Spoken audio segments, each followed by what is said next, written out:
I thought I had it all: loving husband, perfect daughter, a cozy home. But one rainy evening, a single text message shattered my world. "We need to talk," it read, from a number I didn't know. My hands trembled as I opened it, revealing a truth I never saw coming. How did my life unravel so fast? This is my story of betrayal, heartbreak, and the fight to reclaim my strength. I'm Claire, 42, a high school English teacher with a knack for seeing the good in everyone. My life was steady, predictable. Tom, my husband of 15 years, was my rock-charming, dependable, always quick with a joke. Our daughter, Lily, 13, was our pride, with her sharp wit and love for painting. We lived in a small ivy-covered house. In suburban Connecticut, where the neighbors knew each other's names, every Sunday we'd host barbecues, laughter echoing through the backyard. I thought we were untouchable, but looking back, the cracks were already there. It started with small things. Tom began staying late at work, claiming deadlines for his accounting firm. I didn't question it. Why would I? He'd always been a provider, but his smiles grew forced, his eyes distant. I'd catch him staring at his phone, quickly locking it when I entered the room. I brushed it off as stress. Teaching kept me busy, and Lily's art competitions filled my weekends. I was too caught up in our routine to notice the storm brewing. One Thursday evening, rain pounded against our windows. Lily was at a sleepover, and Tom was working late again. I was grading papers, a glass of wine in hand, when my phone buzzed, a text from an unknown number. "We need to talk. Meet me at the cafe on Elm Street, 7 p.m. tomorrow." My stomach twisted. "Who was this?" I replied. "Who is this?"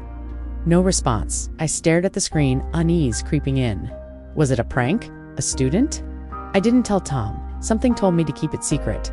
The next day I told Tom I had a staff meeting and drove to the cafe. My hands shook as I gripped the steering wheel. The place was cozy, with dim lights and the smell of fresh coffee. I scanned the room and froze. A woman, mid-30s, sat alone. Her sharp green eyes locked on me. She had sleek blonde hair, a tailored coat, and an air of confidence that made me feel small. "Claire," she said, voice low.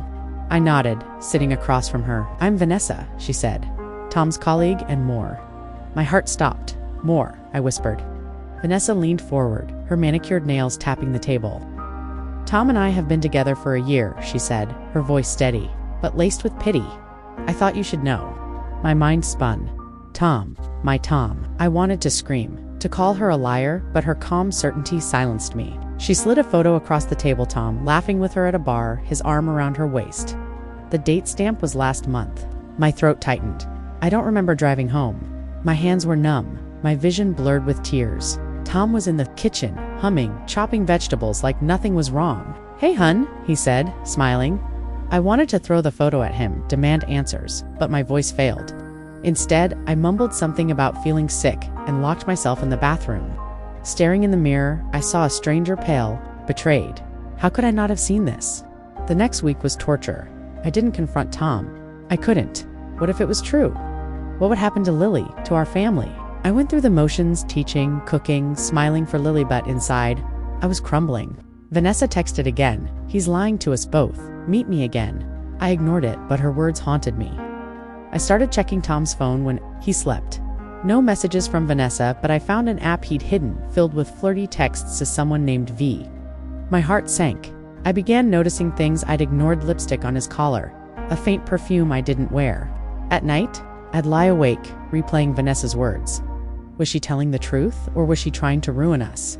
I decided to test Tom. Over dinner, I casually mentioned a new colleague, Vanessa, watching his face. He froze just for a second, then laughed it off. "Sounds like trouble," he said. His eyes didn't meet mine. That's when I knew something was terribly wrong. I met Vanessa again, this time at a park. She was less polished now, her eyes tired. "He told me you two were separated," she said. "I didn't know you were still together." I wanted to hate her, but her voice cracked with pain. She showed me more photos, Tom, at her apartment. A weekend trip I thought he'd taken for work? My world tilted. "Why tell me now?" I asked. She looked down. "Because he's planning to leave you. He's moving money, Claire. Check your accounts." That night, I logged into our joint account. Thousands were gone, transferred to an account I didn't recognize. My hands shook as I printed the statements. Tom was asleep, oblivious. I sat in the dark, papers spread before me, and felt rage bubbling up. He wasn't just cheating, he was planning to abandon us. I thought of Lily, her bright smile, her trust in her dad. I couldn't let him destroy her world. I needed a plan. I started digging. I called our bank, pretending to be confused about the transfers. They confirmed the money went to an account in Tom's name alone. I found receipts in his car diners, hotels, gifts I never received. Each discovery was a knife to my heart, but I kept going. I hired a private investigator, a quiet man named Paul, who promised discretion. "Give me a week," he said. I felt like a detective in my own life, betraying my own heart to uncover the truth. Paul's report came faster than expected. Tom wasn't just with Vanessa. There was another woman, Sarah, a client from his firm. Photos showed them at a hotel, laughing, carefree. My stomach churned. 2 women, how deep did this go? Paul also found emails Tom was planning to move to Chicago with Vanessa, using our savings. He'd been lying to her too, saying I'd agreed to a divorce. The betrayal wasn't just personal, it was calculated, cold. I confronted Vanessa again. We met at a diner, rain streaking the windows. "He's playing us both," I said, showing her Paul's report. Her face paled. "He told me he loved me," she whispered. For the first time, I saw her as a person, not the enemy.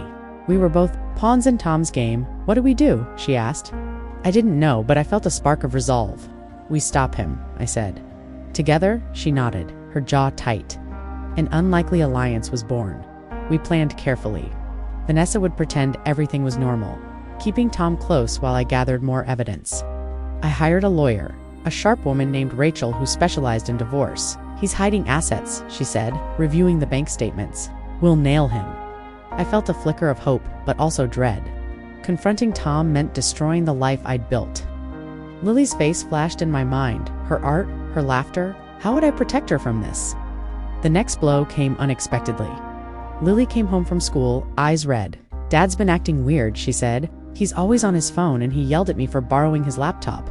My heart sank. Tom's lies were spilling over, hurting our daughter. I hugged her, promising everything would be okay, but inside I was raging. I checked his laptop that night, cracking his password our anniversary. How ironic. I found emails to Sarah planning a weekend awaiting Lily's art show. I called Vanessa, my voice shaking. "He's not just leaving. Usi's abandoning Lily." She was silent, then said, "I'm done protecting him." She sent me screenshots of Tom's texts, promising her a new life while calling me unstable. I felt sick, but also empowered. I had proof. Now texts, photos, bank records. Rachel, my lawyer, was thrilled. "This is a slam dunk," she said, but I wasn't ready to celebrate. My heart was breaking for the family we used to be. I decided to confront Tom, but not alone. Vanessa agreed to be there, a united front. We chose a quiet evening, Lily at a friend's house. I asked Tom to meet me at home, saying we needed to talk about our finances. He arrived, casual, unaware of the storm coming. Vanessa was already there, sitting in our living room. His face went pale when he saw her. "What's this?" he stammered. I held up the bank statements, the photos, the emails. "Care to explain?" I asked, my voice steady. Tom tried to lie, claiming it was all a misunderstanding. But Vanessa spoke up, her voice cold. "You told me she was out of the picture. You lied to us both." His mask slipped. He yelled, called us crazy, but I didn't flinch for the first time.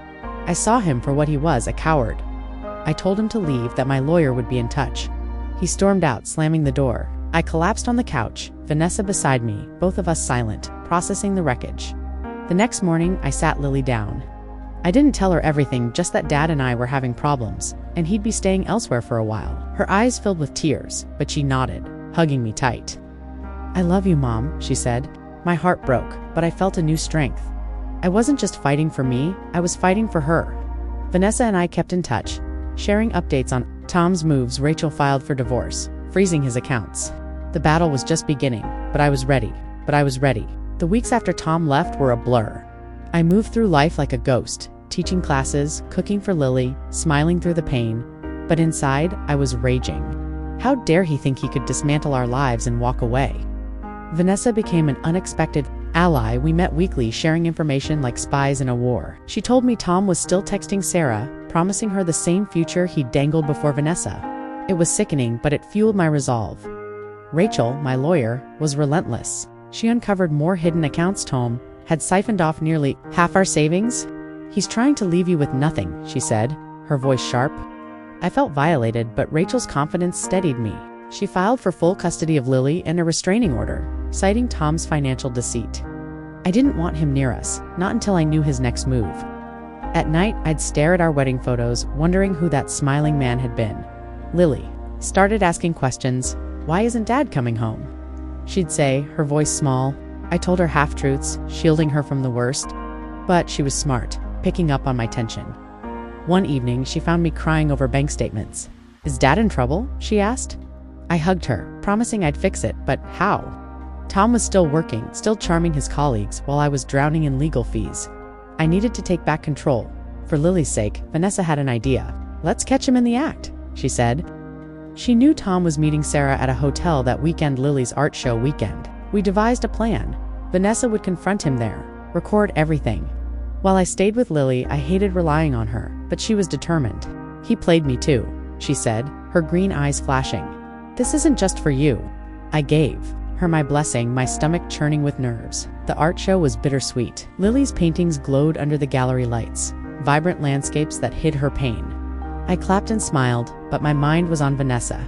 She texted me late that night. Got it? Video and audio. He's done. My heart raced. She sent me the feel-grainy video of Tom and Sarah in a hotel lobby laughing, his hand on her back. Then Vanessa's voice cold and clear. So Tom, does Claire know about her? He stammered, caught.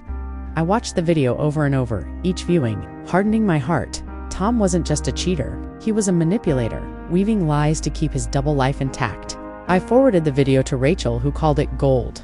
She used it to strengthen our case, demanding alimony and child support. But Tom fought back, hiring a slick lawyer who painted me as paranoid, unstable. I felt the ground slipping, but I refused to let him win. The divorce hearings began, and they were brutal. Tom sat across the courtroom, polished in a suit, avoiding my eyes. His lawyer twisted everything, claiming I'd pushed him away with my demands. I wanted to scream, demands like fidelity, like being a father. Rachel countered with bank records, texts, the video. The judge, a stern woman with gray hair, listened quietly. I clung to Lily's drawings, tucked in my bag, for strength. This was for her, Vanessa testified, her voice steady as she recounted Tom's lies. The courtroom was silent, the weight of her words sinking in. Tom's face reddened, his charm useless now. I saw Sarah in the gallery, her eyes downcast. Did she know she was just another pawn? After the hearing, Vanessa squeezed my hand. We're close, she said. I nodded, but the victory felt hollow. My marriage was gone, and Lily was caught in the crossfire. Then came the twist I didn't see coming. Paul, the private investigator, called me late one night. Claire, you need to hear this. He'd found evidence that Tom wasn't just hiding money, he was involved in something shadier. Embezzlement. He'd been funneling funds from his firm, using fake invoices. Paul had documents, emails, proof. My blood ran cold. Tom wasn't just a bad husband, he was a criminal. This could ruin him and us. I met Rachel the next day, my hands shaking as I handed her Paul's report. This changes everything, she said. If he's convicted, it strengthens your case, but it could drag on. I thought of Lily, her future. A scandal like this would follow her. I didn't know what to do. Turn him in and risk her stability, or stay silent and let him walk. I felt trapped, my heart torn between justice and protection. I confronted Tom one last time at a neutral coffee shop. He looked tired, his charm faded. Why? I asked, my voice breaking. Why destroy us? He sighed, rubbing his face. I got in over my head, Claire. I didn't mean for this. I laughed bitterly. Didn't mean it? He begged for forgiveness, for a chance to stay in Lily's life. For a moment, I saw the man I loved, but then I remembered the lies. The money, Sarah, Vanessa. I walked away. I decided to turn over Paul's evidence to the authorities. It was the hardest choice I'd ever made. Rachel warned me it could get messy, but I couldn't let Tom hurt anyone else. The police opened an investigation, and Tom was suspended from his firm. Whispers spread in our small town, neighbors stared. Friends asked questions. I shielded Lily as best I could, but she heard things at school. Is Dad a bad guy? She asked. I didn't know how to answer. The trial was a media circus. Tom's embezzlement case hit the local news, and I felt exposed, humiliated. But I held my head high. Vanessa stood by me, testifying about Tom's lies to protect herself. Sarah disappeared, unwilling to face the spotlight. The judge sentenced Tom 2-3 years, plus restitution. Our divorce was finalized soon after I got full custody of the house and enough alimony to rebuild, but the victory felt empty. Lily's eyes were dimmer now. I started therapy for me and Lily. We talked about trust, pain, starting over. She painted again, darker colors now, but still beautiful. I sold the house that held too many ghost sand. We moved to a smaller place, Cozy Hours.